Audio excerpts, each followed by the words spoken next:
Greetings and God bless. So I was at an event here in uh, Iowa, and I saw something kind of sad.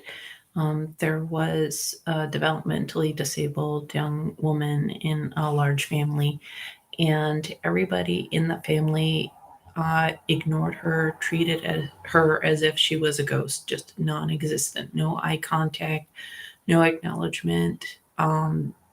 And Her body language was very hunched over and just frightened, and it was just horrible.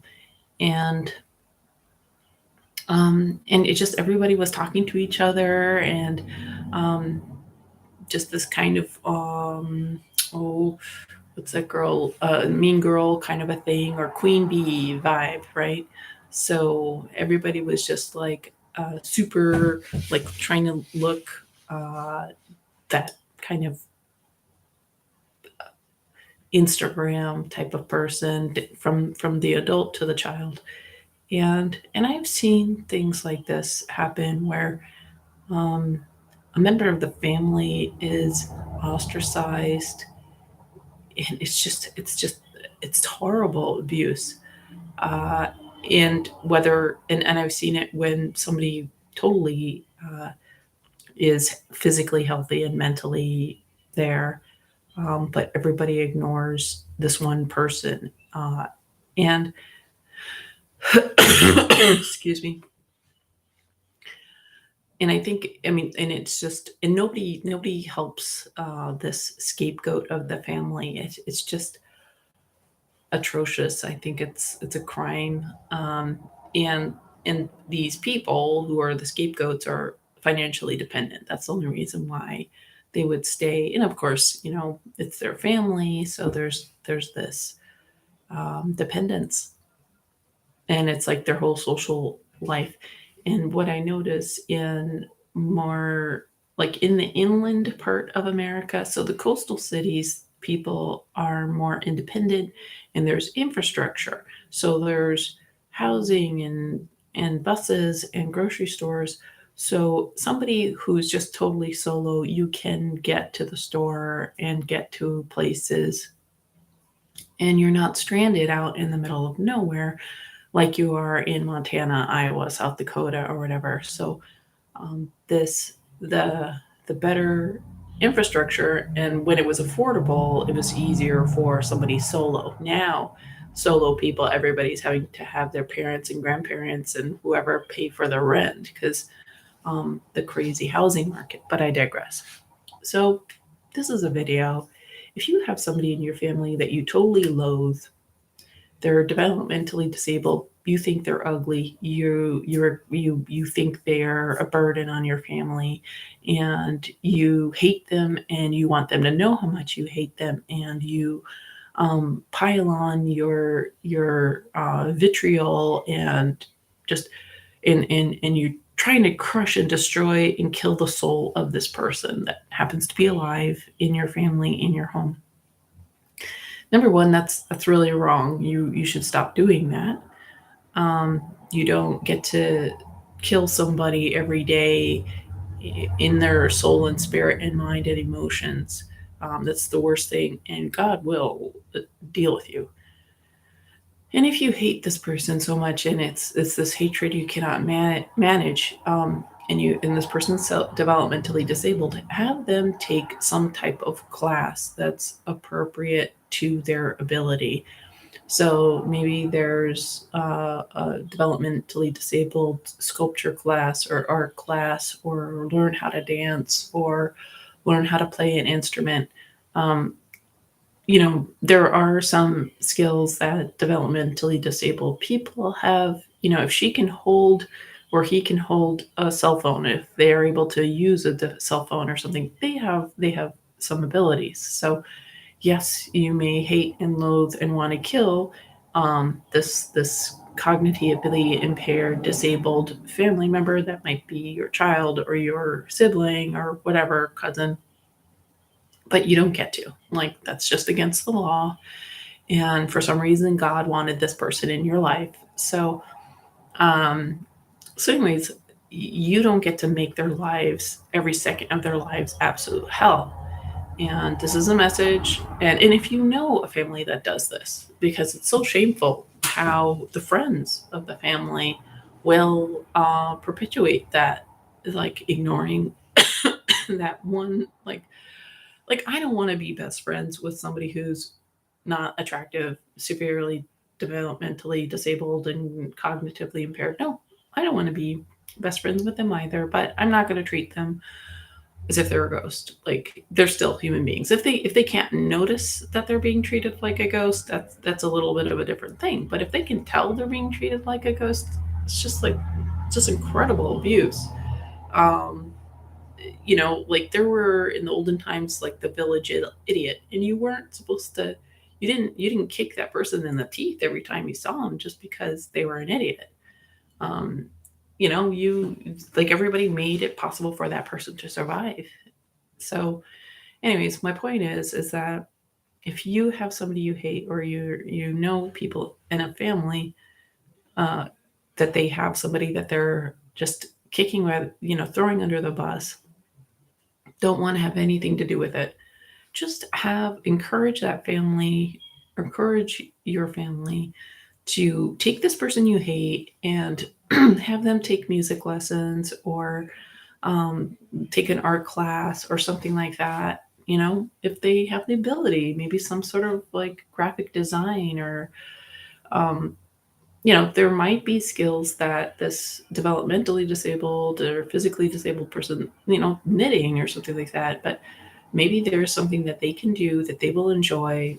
And that if they're taking a class, they're going to be around other people, maybe a swim class or something, and they can be around other people and be be treated like a human being. Because if you're not treating them like a human being, and they do deserve to be treated like a human being, they don't deserve to be treated like a ghost just because you throw food at them or give them a room, like an animal. That doesn't mean you're doing the right, them, at least they're not in a mental institution. They'll probably be treated better in a mental institution, even if they're going to be violated and stuff like that, because at least they're going to be like one person is going to, you know, acknowledge their existence. Like if you're a family member who's failing to acknowledge the existence of a developmentally disabled, um, cognitively impaired member of your family that didn't harm you, that is just meek and frightened, and you abuse them by ignoring their existence, that's abuse. Now if somebody was like harming you and hurting you and torturing you, I can understand you being upset, and but still things have to be done. You need healing, and they need to live. They need to be allowed to have a human experience in a safe way. Nobody else is hurt. But back to the harmless person that's being treated as if they don't exist. So yeah, just look into a class. Yeah, you're gonna have to pay money so they can take this class or whatever, but they deserve a human existence. They do not deserve to spend the rest of their lives being ignored by you. And if you're a member, friend of a family that has this dynamic, please suggest something like this. Um, and I'm not saying, sacrifice your own sanity and take this person under your wing and until they drive you bonkers, because they're going to be needy. When somebody is treated as if they are non-existent, and then it's one person, the only person, treats them like they're a human being, then there's a super creepy attachment that occurs. So you don't want to regret your compassion.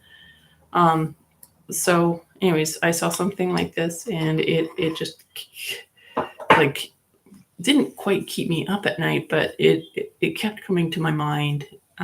So yeah, I understand we're in this culture of this feminist revolution, and you got to be a go-getter and mercenary mental kind of mentality of being a mercenary. But you don't get to kill your own family members while they're still alive and kill them every second of every moment of every day, because you loathe them and they didn't live up to your glamorous expectations. And you do have a responsibility to give them a quality of life. So, and it can be done. And the thing is, you will benefit if you're cognitively impaired, disabled child, sibling, neighbor, or whatever does have a little bit of a fulfilling life. They're going to be more relaxed, and um, they're the pheromones they're giving off are going to be different, and it's just going to benefit everybody. So you do benefit in taking care, like of the well-being of the cognitively disabled person in your family, um, or even in your area. And what I mean by taking care of is just like maybe making a suggestion about a class, or making sure they get to take a class that enriches their life. And what's just so troubling to me is I see people, all these videos of people saving animals, or rehabilitating these seriously deformed animals, spending 50 years taking care of a difficult animal or something like that, and people won't even do that with their family or with their neighbor. It's just a very strange world. We worship domestic and wild animals by our attention and our money and our effort and our love, and we throw humanity under the bus unless they are this politically correct thing, or unless it's like this church kind of like thing. Because I noticed that Christian churches are always sending missionaries off way off, and locals have no clue who Jesus is. Locals have no idea of salvation. And I always hear about missionaries, but the locals, even some of the local Christians, don't understand salvation properly. So I'm like, America needs missionaries, honestly. So this is my little uh, attempt to fill in a little bit of the gap. So I pray that this gets to somebody, and that uh, some developmentally disabled person or disabled person gets some enrichment. It's not that hard. It's not going to be too much money. And if you're this feminist mercenary successful type, you're doing this for your other kids. You're making sure your kids go to soccer or to whatever. So yeah, you take your developmentally disabled child to something too. So anyways, thanks for watching. God bless.